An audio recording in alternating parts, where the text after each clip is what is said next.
আসসালামু আলাইকুম রহমতুল্লাহি ওবরাকাতু। কয়েকদিন থেকে একটা প্রশ্ন আমার মাথায় প্রচণ্ডভাবে জাগতেছে। আমি যেহেতু টিচিং প্রফেশনের সাথে যুক্ত হতে চাচ্ছি, তো এটা নিয়ে অনেক কনফিউজড যে আসলে আমার বাংলাতে যাওয়া উচিত নাকি ইংলিশে, নাকি সাধারণ জ্ঞান, নাকি অন্য কোনো সাবজেক্ট, অ্যারাবিক্স যে সাবজেক্টগুলো আছে সেগুলা। এইরকম সিদ্ধান্ত নিতে পারতেছিলাম না। Actually what should I do, আমার আসলে কী করা উচিত।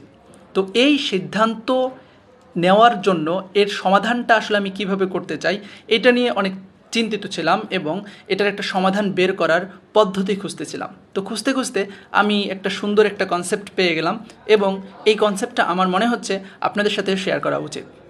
প্রথম কথা, জন্ম মৃত্যু এটা আল্লাহ তালার হাতে, অর্থাৎ কে কখন মৃত্যুবরণ করে এটা আমাদের হাতে নেই, এটা সম্পূর্ণ আল্লাহ তালার হাতে। সেই জায়গা থেকে আমরা যদি মুসলমান হিসেবে অ্যাজ আ মুসলিম আমরা এটা বিশ্বাস করি জন্ম মৃত্যু সম্পূর্ণ আল্লাহ তালার হাতে। কিন্তু আমরা যদি আধুনিক বিশ্বের দিকে তাকাই তাহলে আমরা জরিপে দেখব পৃথিবীতে সবথেকে বেশি আয়ু পায় বা বেশি বেঁচে থাকে যে দেশের মানুষ, সেটা হচ্ছে জাপান। জাপানের একটা জায়গা আছে, সেই জায়গাটার নাম হচ্ছে ওইকিনাওয়া। সেই আয়ারল্যান্ড বা দ্বীপের যে ওইকিনাওয়া অঞ্চলটা রয়েছে সেখানে মানুষ সবথেকে বেশি বেঁচে থাকে।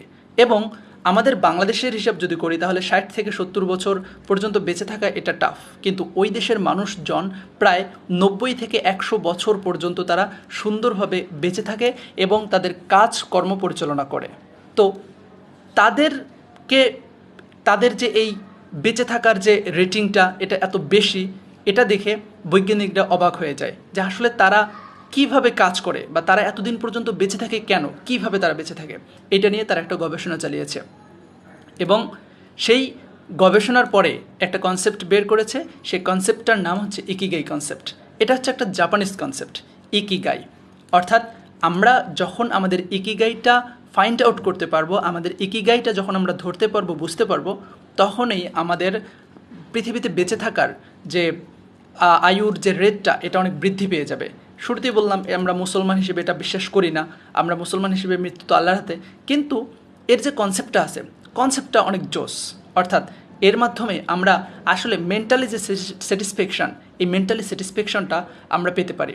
এবং যেহেতু এটা পরীক্ষিত সেহেতু আমাদের একটু অ্যাডভান্টেজ তো আমরা পেতেই পারি।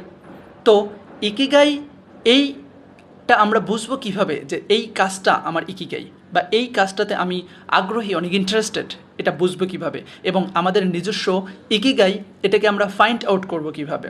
আমরা 4টা প্রশ্ন করব যে আসলে আমি যে কাজটা করতে চাচ্ছি এই কাজটাতে আমি গুড অ্যাট কিনা, বা এই কাজটাতে আমি আসলে দক্ষ কিনা। আমি যদি একটা কাজে অদক্ষ হই সেই কাজে আমি ভালো কিছু করতে পারবো না, বা সেটা করার প্রতি আমাকে সবসময় চাপের সম্মুখীন থাকতে হবে। নাম্বার 1, অর্থাৎ যে কাজটা করব সেটাতে আমি দক্ষ কিনা এটা নিজেকে প্রশ্ন করে আগে বুঝতে হবে।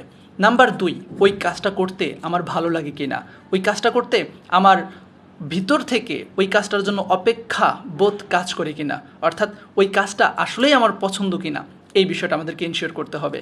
3 নম্বর যে বিষয়টা আমাদেরকে দেখতে হবে ইকিগাই খোঁজার ক্ষেত্রে, সেটি হচ্ছে ওই কাজটা পৃথিবীর লাগবে কিনা, অর্থাৎ ওই কাজটা আমি যে করতেছি তার যে ফলাফলটা এটা আসলে মানুষের পছন্দ কিনা বা মানুষের এটা উপকারে আসবে কিনা, ডিমান্ডেবল কিনা, এই জিনিসটা এনশিওর করা।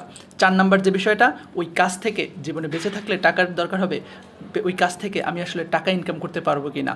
এই 4টা বিষয় যদি কোনো একটা কাজে আমরা পেয়ে যাই, yes this is our ikigai. Number 1, যে কাজটা করব সেটাতে আমি গুড অ্যাট কিনা, আমি দক্ষ কিনা। নাম্বার 2, সেখানে সেই কাজটা করতে আমার ভালো লাগে কিনা, অর্থাৎ আমি ভালোবাসি কিনা। নাম্বার 3, কাজটা দুনিয়াতে ডিমান্ডেবল কিনা, অর্থাৎ পৃথিবীর মানুষ সেটাকে অ্যাকসেপ্ট করতেছে কিনা বা করতে চায় কিনা, এই বিষয়টা দেখা।